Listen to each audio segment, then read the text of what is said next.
Iowa Congressman Steve King. Congressman, welcome back to the show. Great to see you. Thanks for having me back, Jerry. I appreciate it. All right, so let's talk about this ruling today. The Federal Appeals Court saying it's constitutional to require Americans to carry insurance. That's really at the center of the debate. What do you make of it? Well, I'd like to read the decision, which I haven't, and I'd like to read the dissent from the one of the three-judge panel that dissented. But I just make this case that if the federal government can constitutionally compel American people to buy a product that they either produce or approve, they can commandeer your paycheck. If they can commandeer 10% or 20 or 25% of your paycheck, what stops them from telling you you have to buy a Maytag washing machine or a Chrysler or a Ford or some other government project or some other government program like, say, flood insurance, for example? I think that this will, and everybody understands, will get to the Supreme Court. The Supreme Court will have to answer that question. And if we cross this line and the Supreme Court should uphold the individual mandate component of this, then Katie bar the door on what government can do as a takings of American liberty, which is what Obamacare is. I understand your point, and you've talked a lot about defunding Obamacare. Does that mean if this view prevails, even at the Supreme Court level, is that what Republicans are going to be left to, defunding Obamacare, and will you lead the charge?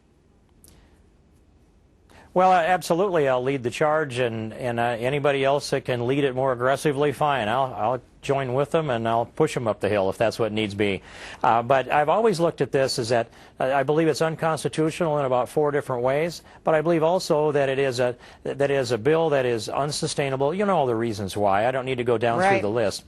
But the American people should reject this legislatively, and I never wanted to hang my hat alone on the litigation component of this. I just don't have that much confidence in the courts. The voice of the people needs to prevail. It did last November when 87 new freshman Republicans showed up. Every one of them ran on repeal of Obamacare, Jerry. Congressman, I also want to get you to the President's press conference today. Really gave Congress a shellacking, a real talking to, dressed them down in a public forum. I want you to hear his words, and I'm going to get you to respond. Here's the President. Okay. A lot of people say a lot of things to satisfy their base or to get on cable news, but that hopefully leaders at a certain point rise to the occasion, and they do the right thing for the American people. And that's what I expect to happen this time. Call me naive, but my expectation is that leaders are going to lead. Well, you know, that's so interesting because he's had the Vice President leading the charge on the budget negotiations. He's been traveling a lot lately, playing some golf. I mean, can't you make the same criticism of the President himself?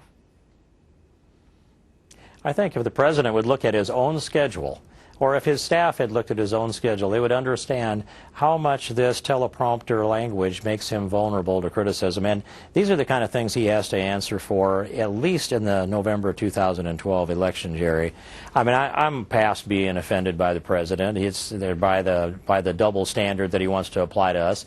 But I'll say this: if he wants the House to lead. By the way, we led on entitlements. We led with a budget that addresses Medicare and Medicaid. And what does the President do? He unleashes his demagogues on us and leads the demagoguery.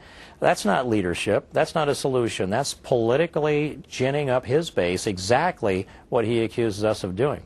Well, so I just go on and say that with this debt ceiling, we do need to resolve this issue, but first we need to pay our military, then we need to make sure that we're going to pay the interest and principal on our debt, and once we get those 2 bills on his desk and he signs them, then we can talk business. That's leadership. I've got one more question for you here, and it's about Michelle Bachmann. Looking at 2012 here, former Iowa House Speaker Chris Rance predicted your support for her would win her the Iowa primary, and here's what he had to say in an op-ed. Representatives King and Bachmann are not just kindred spirits or intellectual compatriots. They are foxhole buddies. They fight the same wars together.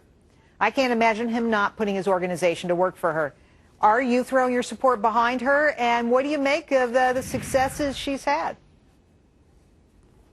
Well, first, Chris Rance flatters me, and thanks, Chris. I appreciate that.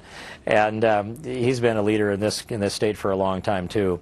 I do count Michelle Bachmann a close friend, and I do respect her, and she is a complete package. And what I've said though is that I'm in the business of promoting full-spectrum constitutional conservatives, the Iowa caucus, in New Hampshire primary, South Carolina, and beyond.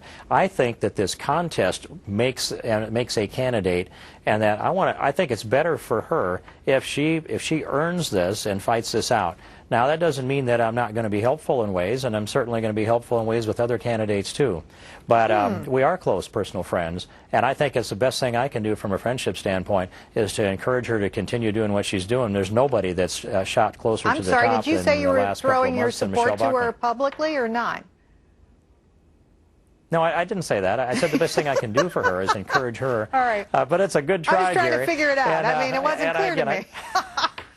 Congressman King, thanks for your help I can't see the look today. on your face, you know, but it was a nice job. Thank you. All right. Come back again soon. Thank you.